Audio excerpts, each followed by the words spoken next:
आणि आता बातमी पुण्यात नाही। संत तुकाराम महाराजांची पालखी मुक्कामी असलेल्या निवडुंगा विठ्ठल मंदिरात भाजप आमदार चंद्रकांत पाटलांनी पालखीचं दर्शन घेतलंय। सर्वसामान्य व्यक्तीला सुखी ठेवावं हे पांडुरंगाकडे मागणं असल्याची प्रतिक्रिया यावेळी चंद्रकांत पाटलांनी दिली आहे। पुण्यामध्ये पालखी मुक्कामी आहे, तुम्ही आता दर्शन घेतलेलं आहे, काय भावना आहे? मोठं भक्तिमय वातावरण। तसं वर्षानुवर्ष दोन्ही पालख्या ज्ञानेश्वर माऊलीची आणि तुकाराम महाराजांची ही मुक्कामाला इथे असते।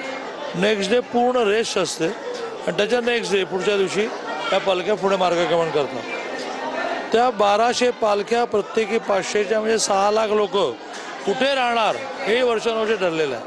म्हणजे तुकाराम महाराजांची पालखी विसावणार कुठे, ते इथेच विसावणार। कोणी किती आग्रह करू इथेच विसावणार। ज्ञानेश्वर माऊलीची पालखी कुठे विसावणार, तर ती त्या भवानीपेठेत विसावणार।